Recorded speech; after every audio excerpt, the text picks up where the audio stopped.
Bom dia, pessoal. Vamos começar um novo vídeo no canal do YouTube da Wendler Projetos. A Wendler Projetos é uma empresa de projetos estruturais que já tem 42 anos no mercado.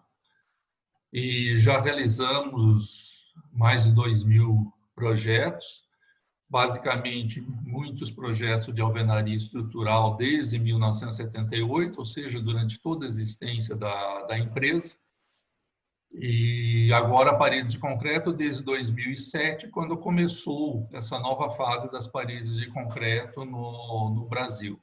Participamos das normas de alvenaria, que já terminamos a revisão, já fizemos a consulta nacional e agora está só esperando a publicação pela ABNT.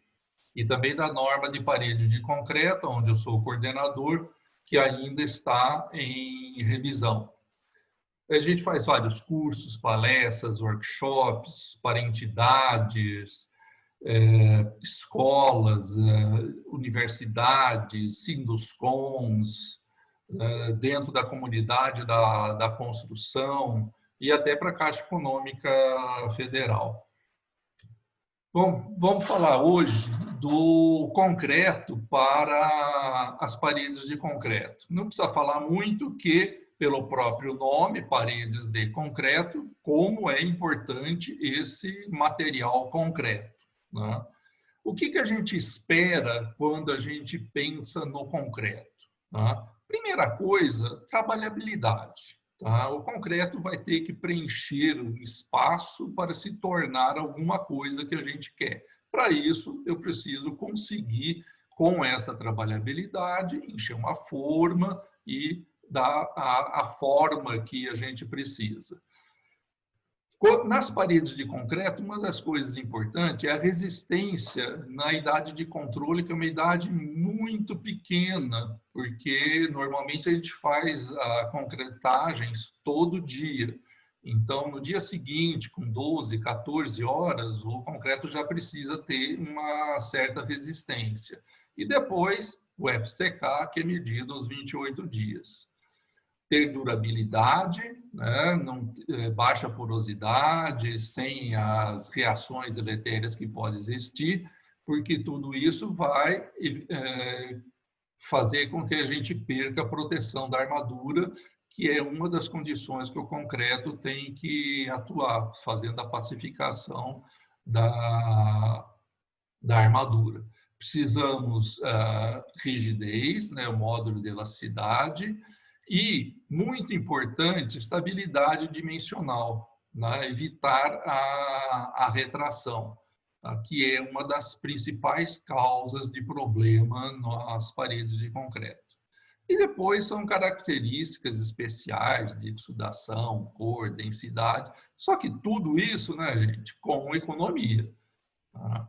Os componentes do concreto são tradicionais, né? O cimento, que pode entrar em várias versões, desde um CP32 a um cimento ARI, tá? Mais os materiais inertes, de miúdos e graúdos, né? Areias e agregados, e a água, aditivos, que podem ser os plastificantes, superplastificantes e outros para características especiais que a gente precise, retardadores, aceleradores, modificadores de viscosidade. E depois dos aditivos, nós temos ainda as adições, né? Pode ser fibras metálicas, de nylon, de polipropileno, silicativa, metacaulin, qualquer uma dessas adições vai modificar o concreto e dar a ele uma característica especial. Quando a gente pensa que concreto a gente vai usar, que especificação de concreto que eu vou fazer, a gente tem que fazer uma soma de várias características necessárias, né? A gente faz a concretagem, parede e laje, tudo ao mesmo tempo.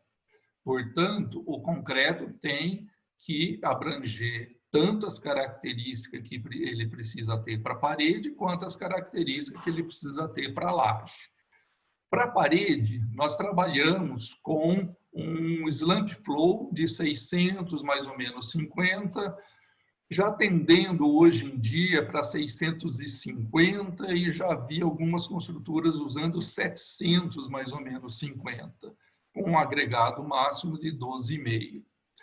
Para a disforma, eu vou precisar, se a forma for uma forma de plástico, basta que tenha resistência às 14 horas de 1 MPa. Se for a de alumínio, nós vamos precisar uma resistência de 2 MPa. E como aqui as paredes podem ser relativamente longas, a gente usa uma adição de fibras para diminuir a retração inicial. Agora, pensando na laje.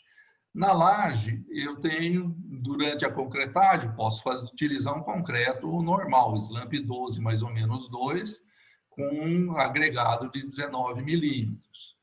Agora, muito importante, que define muita coisa no concreto, é a deformação no momento da disforma. Nós pedimos um FC de disforma da ordem de 3 MPa para que a gente, com vãos de até 1,30 m entre paredes e escoras, ou entre escoras, a gente consiga um bom comportamento, com um módulo aí na faixa de 20, 25 gigapascal. Somando tudo isso, o que a gente tem? Por exemplo, na parede eu preciso de disforma 1 ou 2, mas na laje eu preciso 3 MPa, portanto nós vamos especificar 3. Na parede, como ela é totalmente comprimida, eu não preciso me preocupar com o módulo, mas na laje eu preciso. Então, vai valer a especificação da laje e assim por diante. Tá? Então, na especificação do concreto, que é feita lá no projeto estrutural, o que nós vamos ter? Primeiro, algumas coisas que são obrigatórias por norma, né? A classe de agressividade do local de implantação, conforme a 12655. A resistência característica aos 28 dias, o FCK, que é a principal característica que define os concretos. Mas, para nós, no concreto para paredes de concreto, a resistência à compressão para disforma, ela é até mais importante. Temos um módulo de elasticidade tangente aos 28 dias, especificar o coeficiente de retração, isso agora, na revisão da norma 16055, se tornou obrigatório. A trabalhabilidade através do espalhamento, o slump flow, de acordo com a 15823, que é a norma do concreto autoadensável. E aí aquelas coisas que a norma, a própria 12655 exige, fator água-cimento, consumo mínimo de cimento, e algumas outras coisas que são importantes para esse tipo de concreto. O consumo mínimo de finos, o consumo mínimo de fibras têxteis e o diâmetro máximo do agregado. Por que a gente fala que a resistência de disforma é mais importante? Porque com uma resistência de disforma de 3 MPa, provavelmente o concreto vai chegar a 27, 28 MPa, acima dos 25 MPa que a gente pode especificar para o FCK. Então, não adianta a gente colocar aqui, olha, eu quero um concreto de 20 MPa. O concreto vai dar mais. Tá? Então, vamos aproveitar isso para melhorar as condições do projeto estrutural, que no cálculo, essa resistência a mais pode ser importante. Tá? Agora, nós temos que fazer essa especificação, tá? Antes do início, tá? De qualquer uso do concreto. E esse antes é da ordem de 60 dias. Vocês vão ver por quê. Tá? Então, quando eu estou fazendo a caracterização, não é o controle que vai ser feito todo dia em todas as concretagens. É um serviço que nós vamos fazer antes, tá? para fazer a caracterização desse concreto, junto com a concreteira e, eventualmente, um consultor de tecnologia de concreto. Vamos especificar resistência FCK, resistência de desforma, módulo, trabalhabilidade. Uma coisa que vem lá do concreto autoadensável, que é um índice de estabilidade visual, já vamos mostrar para vocês o que é isso. Se a gente está trabalhando com concreto autoadensável, a norma 15823 exige algumas outras coisas, classe de agressividade, água-cimento e consumo mínimo de cimento. E o tal do índice de retração, que já está saindo a norma brasileira, baseada na STM, tá? E esse ensaio, ele dura 56 dias, tá? Então, 56 dias eu preciso fazer a caracterização com 60 dias de folga. Para que tudo isso? Para que a construtora, antes de começar, tenha certeza que esse concreto vai ser bom para as paredes. Tá? Então, tem que fazer os ajustes, não deu certo a primeira vez, tá? Todos esses ajustes, junto com a concreteira que vai fornecer esse concreto. Uma vez a gente estabelecendo que esse é o concreto que eu preciso, aí eu toco para frente. A gente tem uma especificação que é o consumo mínimo de cimento mais o filler inerte. Tanto o cimento quanto os fillers são produtos de uma finura bastante grande. Tá? E muitas vezes a gente até usa o próprio cimento como um filler inerte, que não vai ser inerte, né? Isso prejudica um pouco a retração. Então, por que isso? Porque eu preciso dessa quantidade de finos, tá? Para que o concreto tenha aquelas características de concreto autoadensável que a gente está procurando. Outra coisa é a adição das fibras de polipropileno, microfibras, não é macrofibras estruturais, são as microfibras para evitar a retração inicial. Tá? Existe um número mágico no mercado que a gente começou com 600 gramas por metro cúbico e, de repente, algum fabricante de fibra falou que não, a minha fibra é muito boa, então pode usar só 300 gramas por metro cúbico. O problema é que ninguém sabia definir o que é esse muito boa. Então, na revisão da 16055, nós especificamos o que vem a ser essa fibra de polipropileno para a retração inicial. Tá? Então, para controlar essa retração plástica, usa uma fibra polimérica álcali resistente, com comprimento entre 12 e 20 milímetros, diâmetro entre 12 e 18 micras e comprimento mínimo total de 2 quilômetros por metro cúbico. Esse índice é você somar quantas fibras tem por metro cúbico vezes o comprimento, tá? Vai dar esse comprimento mínimo total. Por que nós falamos lá do filler? Porque vocês vejam que na composição de um cimento convencional para um cimento autoadensável, eu tenho essa quantidade de finos, tá? Que é para ficar mais argamassado e ele poder fluir sem desagregação. Tá? Aqui, esse finos, tá? Quando o pessoal não tem um filler inerte, acaba usando o próprio cimento, ou seja, uma quantidade maior de cimento.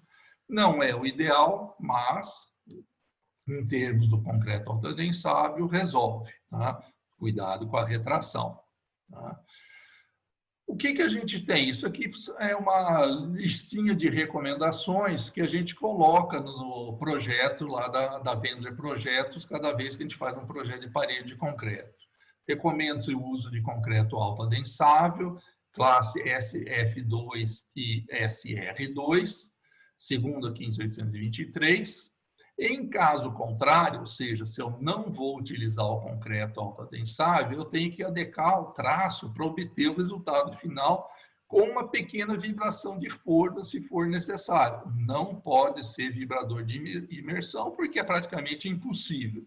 Eu não posso vibrar a armadura e eu tenho uma parede de 10 centímetros com uma tela central. Então, não vai conseguir vibrar isso, ainda mais com 2,70, 2,80 de altura, de concretagem. O concreto deve apresentar homogeneidade, coesão, resistência e evitar a segregação no estado fresco. Deve apresentar qualidade de acabamento, superficial e integridade das arestas nas deformas. E recomenda-se a participação de consultor de tecnologia de concreto, pertencente ou não à concreteira, ou de um laboratório de concreto, para definição dos traços iniciais. É aquela nossa função da caracterização do concreto. E lá no final, executando uma cura adequada por 7 dias. Esse é o ensaio do flow, tá? Onde a gente vai deixar o concreto expandir e vamos medir os diâmetros, tá? Para dar aqueles 600, mais ou menos 50. Agora, a característica realmente importante está aqui, ó. Isso aqui é uma ampliação de um cantinho. Não tem uma gota de exudação. E os agregados graúdos são levados juntos, sem segregação. Tá? Nós falamos lá do índice de estabilidade visual. É uma coisa bastante simples, tá? Que a gente tem, pode-se fazer com simplesmente uma observação do flow. Tá? Então, o índice 0 é quando está tudo certinho, sem exudação, o agregado distribuído em toda a região. O índice 1, onde eu já tenho uma pequena exudação, mas os agregados ainda estão bem distribuídos. No índice 2, já começa a ficar a superfície toda já brilhosa, que é aonde a gente vê que a segregação está realmente aumentando. E no índice 3, eu já tenho, inclusive, a segregação todas do agregado. Para paredes de concreto, a gente admite o índice de estabilidade visual 0 ou 1. Não pode mais do que isso, senão vamos ter problema. Tá? Esse concreto, definido pela 15823, é um concreto super fluido, né, que é o alto-adensável, mas às vezes, em vez de utilizar esse alto-adensável, tá, nós estamos utilizando um concreto que a gente chama de superfluido, que tem um abatimento entre 18 e 23 milímetros, né? A gente sabe que o cone tem 30 centímetros e aqui nós estamos tendo um slump de 23, quer dizer, um slump bastante alto, mas temos que ter um pouco de cuidado lá com o nosso índice de estabilidade visual no preenchimento. Basicamente, a não ser problemas de retração e acabamento, a diferença é que um concreto superfluido ele não vai conseguir correr dentro da forma grandes distâncias. Então, eu tenho que ir levando, né, o ponto de concretagem ao longo das paredes para fazer essa concretagem. Já o alto-adensável, ele consegue ir em bastante comprimento e totalmente íntegro. Tá?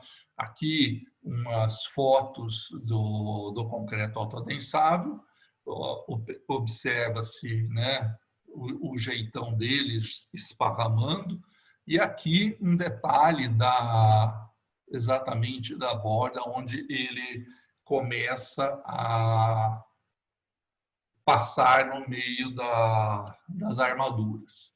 Esses são os testes para o concreto alto-adensável realmente. Tá? Nós temos a caixa U, uma caixa L, a caixa L. Aqui na caixa tem algumas barras em que o concreto tem que passar. Tá? E o acabamento que a gente consegue é exatamente esse. Tá? Olha a diferença do acabamento de um concreto alto-adensável, tanto de face quanto de aresta, quanto de um concreto superfluido que já tem alguma irregularidade na face e uma regularidade até que um pouco maior na aresta. Tá? Bom, tudo isso a gente viu todos aqueles ensaios para a caracterização do concreto. Tá? Agora, quando eu vou fazer o meu dia a dia na obra, então é a resistência FCK aos 28 dias, a resistência de disforma, a trabalhabilidade e o índice de estabilidade visual. Então, isso vai ser feito todos os dias, em todas as concretagens. Tá? Então, esse é o dia a dia da obra. Uma vez tendo a caracterização feita, depois eu controlo com esses índices. Tá? Fazendo medida da resistência à compressão, às 12, 14, 16 horas, e aceitando ou não, tá? De acordo com as medidas que a gente fizer. Então, eu tenho que fazer transporte, disforma, cura, rompimento do corpo de prova, são todos especificados na 5739, e a resistência característica do concreto, considerando a divisão da estrutura em lotes, conforme a 12655. Tá? Aqui a gente vê algumas curvas que mostram a influência da cura. Tá? Um concreto, tá, sem cura nenhuma, que vai atingir aos 28 dias, na ordem de 50% da resistência. Com uma cura ao ar livre, depois de 3 dias, eu vou já conseguir 75%. E eu vou atingir, né, os 100% quando eu tiver fazendo a cura até 7 dias, tá? Que é o índice, né, o valor que a gente colocou lá naquelas recomendações. Tá? Vem disso daqui, que fazendo a cura com 7 dias, eu consigo um índice de 100%. E se eu fizer uma cura permanente durante os 28 dias, tudo, eu consigo até valores maiores do que os previstos, maiores de 100%. Tá? A cura, gente, pode ser feita com água ou com química.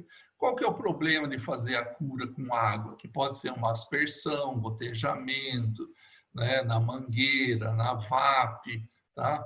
Tudo isso era muito fácil quando eu ia fazer a cura da laje.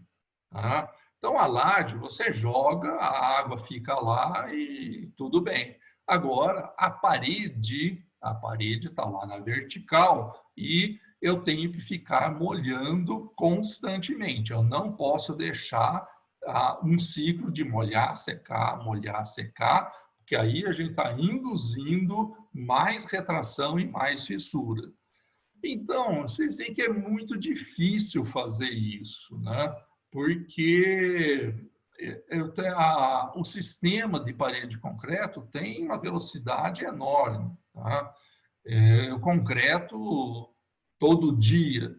Então, todo dia eu tenho 2 ou 4 até apartamentos prontos. Tá? Pensando em 2 apartamentos prontos, se eu tiver 7 dias de cura, eu vou ter que fazer essa cura em 14 apartamentos constantemente. Dificilmente isso vai ser feito, e bem feito principalmente. Então, a gente acaba caindo na cura química. Essa cura química pode ser feita com produto de base parafínica, que tem uma eficiência de 100%, que é a nossa base de comparação, só que eu tenho um problema, né? Essa parafina que ficar lá na superfície do concreto vai perder a aderência de revestimento.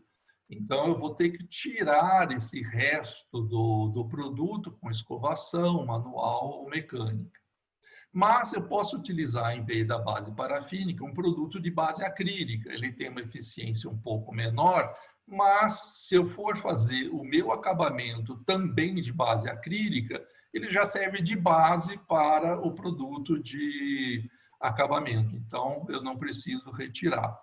E a gente tem ainda um outro produto muito utilizado nas indústrias de pré-moldado, que é um redutor de evaporação. A gente não chama nem isso de cura, mas ele tem base água, uma eficiência de 30% a 40%, sem nenhum efeito colateral.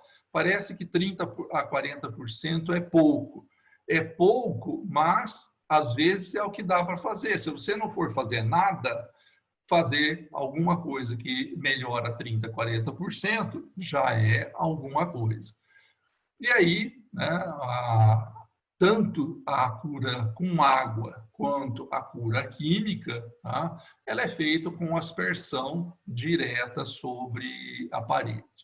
Pessoal, é isso que a gente tinha para a gente poder conversar sobre o concreto das paredes de concreto. Tá? Obrigado pela atenção de todos e vamos verificar sempre no canal da Vender Projetos que a gente está constantemente colocando novos vídeos. Tá? Obrigado, pessoal.